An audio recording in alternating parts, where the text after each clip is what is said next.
my name's Damian and I'm from Rovos Rail in South Africa. We're based in Pretoria. That's where our head office is, and we offer luxury train journeys all around our country and actually across our border too. So how long have you guys been in existence? Actually, this year would be our 30th year in operation, so April we turn 30. So it's actually quite a milestone for us this year. So what kind of trains is it that we ride on?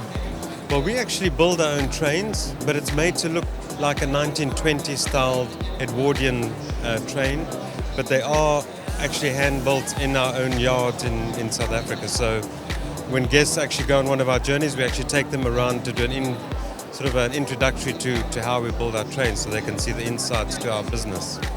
So what are the accommodations that you have on your trains? Well, we've got 3 different types. The Pullman is a 7 square meter room. Each room has its own private bathroom, so with own basin, toilet, shower. The next size up is the Deluxe, that's about 12 square meters. And then the Royal Suite is our largest, is 16 square meters. Can you tell us a little bit about the length of your travels and where you guys go to? Yes, of course. We've got anything from 3 days to 15-day journeys. The most popular with American travelers is our Cape Town journey. That's the one between Pretoria and Cape Town. That's 3 days long. The other very popular one is the one up to the Victoria Falls in Zimbabwe. And that's from Pretoria up to Vic Falls, and that's 4 days, 3 nights. But then our longest, which is quite an epic journey, is from Cape Town to Dar es Salaam. That's 15 days long, and it goes through 5 countries, and that's quite something special. But also one into Namibia, that's 9 days. We've got a golf safari, also 9 days.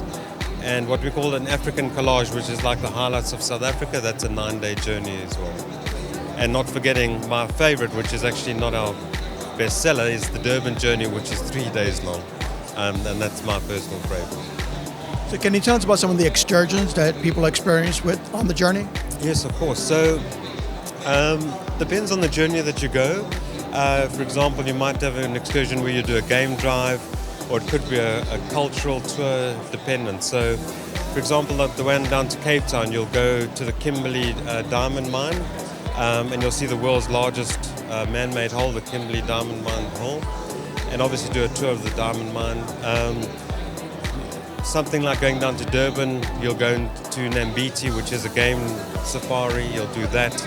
So it really depends on which journey you're on, will depend on the kind of excursions you have on that journey. What we find though is that guests coming to South Africa, they'll do their safari either before or after, combine that with a train journey, and then also go down to Cape Town, which is obviously South Africa's #1 selling spot. So it's normally those 3 components that they will use for a first-time journey to South Africa.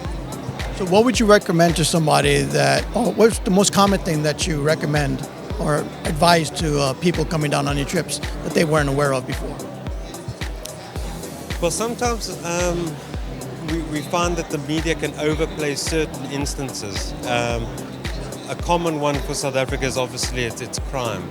And I suppose like in most modern cities you have social crime, and yes, ours are probably more elevated than others, but I think it's just more a case of, common sense, not flashing your jewelry or money around, and really just doing what you would do in your own home country really is what you would do overseas. So I think that is really one of the most common things we've faced with for people coming to South Africa. So just that sense of, well, okay, we understand that there's crime, but as long as you're using your common sense about how you're actually carrying yourself wherever you're going.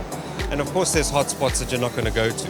I mean, it would just be silly to know that if it's an area that's quite dangerous to actually then go there, because we know where they are. So what's the most common, not common, but how far in advance should someone reserve a trip on your train? So our longer journeys, what we refer to as our annual journeys, we don't run as many of them per year. So for example, we might only run them 6 times a year, and they actually fill up quite far in advance, so anything from a year to 2 years in advance. However, our shorter journeys, Durban, Cape Town, Victoria Falls, you can literally book that in a couple of months and you secured a place on board. Just keeping in mind our high travel season is from September, which is our spring, right through to the end of March. So that would be South Africa's peak season. Our winter season, strange enough, is is very good for wildlife, though. So it's quite a balance to try and get the exact right time.